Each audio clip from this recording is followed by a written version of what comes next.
한 점의 그림을 보기 위해 몇 달 전부터 예약을 해야 한다면 어떨 것 같나요? 치열한 경쟁을 뚫고 예약에 성공하더라도 관람 시간은 단 15분으로 제한되죠. 밀라노 산타마리아 델레그라치의 성당 식당벽에 그려진 이 그림을 보기 위해 오늘도 전 세계 곳곳에서 수많은 사람들이 찾아옵니다. 오늘 만나볼 작품은 르네상스 시대 이탈리아 대표 화가 레오나르도 다빈치의 최후의 만찬입니다. 레오나르도 다빈치는 공증인인 아버지와 농민인 어머니 사이에서 태어난 사생아였습니다. 당시 이탈리아 사회에서 사생아는 대학에 진학할 수도 전문 직업을 가질 수도 없었죠. 화가라는 레오나르도의 직업은 사생아 출신인 그가 선택할 수 있는 몇 안 되는 직업 중 하나였습니다. 이러한 제약적인 환경에서 자랐음에도 레오나르도는 500년이 지난 지금까지 역사상 최고의 천재 화가로 회자되고 있습니다.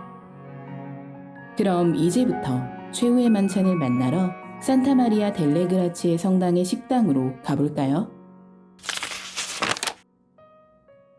너비 880cm, 높이 460cm의 커다란 그림이 한쪽 벽을 꽉 채우고 있습니다. 평균 키를 가진 성인 여성 3명이 일직선으로 누워야만 작품의 높이와 비슷해지는 것입니다. 석고벽 위에 유화로 그려져 거친 돌의 질감이 잘 살아 있습니다. 색감은 많이 흐려졌고 군데군데 색이 벗겨진 곳도 보입니다. 최후의 만찬은 예수가 십자가에 달리기 전날 12명의 제자와 마지막 식사를 하는 장면을 묘사하고 있습니다. 이 자리에서 예수는 12제자 가운데 한 사람이 자신을 배반할 것이라는 예언을 하고 이에 제자들은 크게 놀랍니다. 레오나르도는 바로 이 순간을 작품에 담아냈습니다. 작품 전체를 꽉 채울 만큼 길고 하얀 식탁 중앙에는 예수가 앉아있고 양옆에 12명의 제자가 6명씩 나누어 앉아 있습니다. 예수의 뒤로는 창문 3개가 열려 있어 밖을 내다볼 수 있습니다. 물감이 번진 듯 흐릿하게 푸른 하늘과 녹색 산이 보이네요. 테이블 위에는 빵과 포도주 등의 음식과 수많은 접시가 놓여 있지만 배반자가 있다는 예수의 말에 놀란 제자들은 식사를 멈추고 웅성거리는 모습입니다. 당시 최후의 만찬을 주제로 한 여러 작품이 나왔지만 레오나르도 다빈치 작품의 차별점 중 하나는 12제자의 몸짓이 역동적이며 각자의 성격을 드러내고 있다는 것입니다. 제일 왼쪽에 앉은 3명의 제자는 화들짝 놀란 표정으로 예수를 바라보고 있습니다.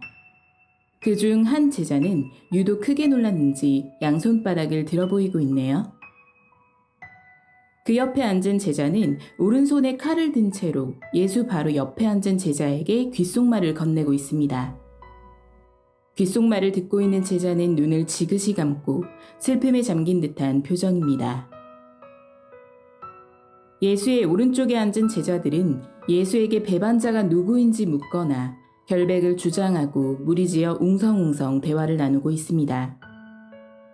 그래서 배반자가 누구인지 궁금하실 텐데요. 성경에는 예수가 제자들에게 나와 함께 접시에 손을 넣는 자가 나를 팔아넘길 것이다 라고 말했다는 내용이 있습니다.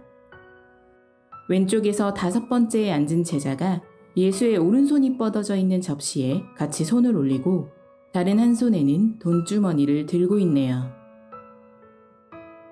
이 작품은 수학적으로도 완벽하다는 평가를 받고 있습니다.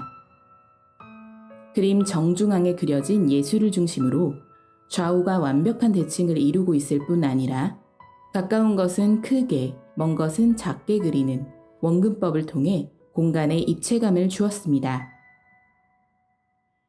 다재다능한 레오나르도에게도 큰 결점이 하나 있었습니다.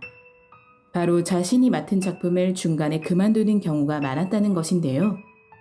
작품을 하던 중 본인의 마음에 들지 않으면 하던 작업을 그만두는 습관 탓에 평생 동안 레오나르도가 완성한 작품은 20점이 채 되지 않는다고 합니다.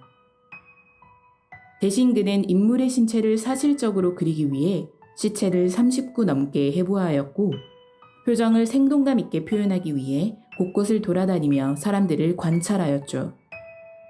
중도 포기가 잦았지만 뒤에서는 끊임없이 연구에 몰두했던 것을 보면 오히려 그 누구보다 끈기가 넘쳤던 인물일지도 모릅니다.